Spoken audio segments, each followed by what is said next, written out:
Hello everybody, this is Friday morning, September the 6th. The new NFL season is upon us. 2013, Super Bowl 48 is coming up. Just saw the kickoff to the football season last night. And of course, saw Peyton Manning beat up on the Super Bowl champion Ravens with 7 touchdowns in a game. That's crazy.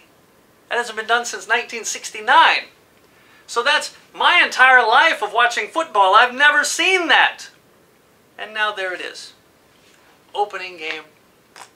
Now, I would suppose that I'm going to make a prediction and say, oh, the Broncos are going to win the Super Bowl. They're going to be quite a competitor. I predict they might even get to the Super Bowl. But the winner of the Super Bowl is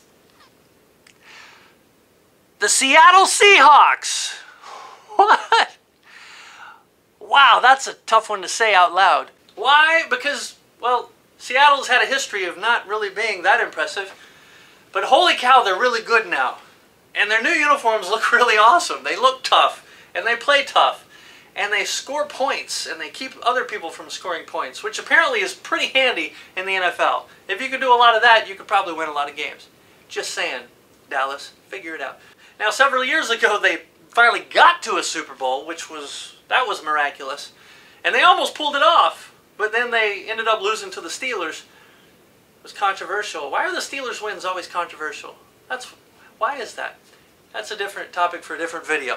But for today, the Seattle Seahawks look really good. And so their future looks pretty bright.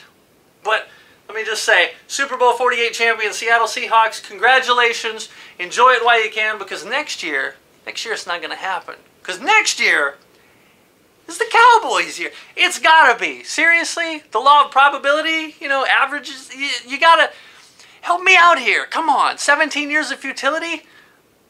Throw me a bone! Okay, so is this impressive? No.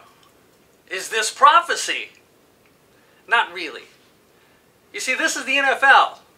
There's 32 teams. So, if I make a video like this every year for 32 years, I'm bound to get it right at least once.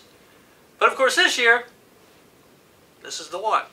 Now, you want real prophecy, you got to get yourself one of these. This is a collection of 66 books written by over 40 different authors throughout the course of several thousand years. And many of these guys didn't even know each other.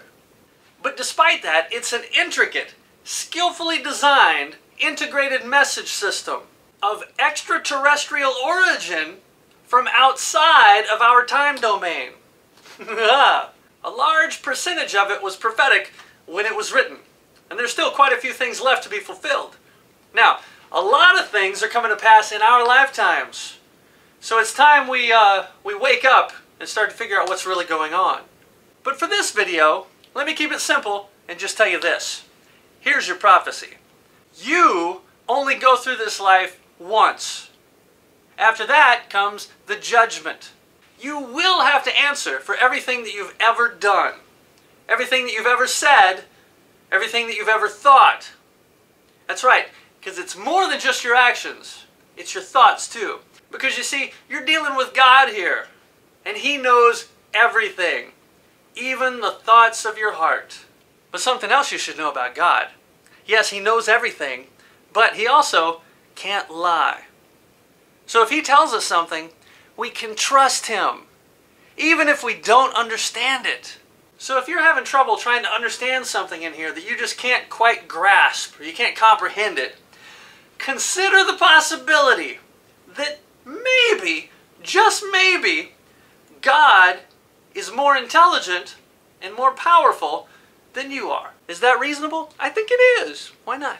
If you can't comprehend a God who is all-powerful, ever-present, and all-knowing, if you can't comprehend a God who can create everything in 6 literal days, if you can't comprehend God judging the entire world with a flood, if you can't comprehend God parting the waters, or raising the dead, or using a donkey to talk, impregnating a virgin, walking on water, healing the sick, or even preserving the life of somebody in the belly of a whale for 3 days and 3 nights, then you, my friend, have a very narrow view of who you think God is and what He's capable of doing.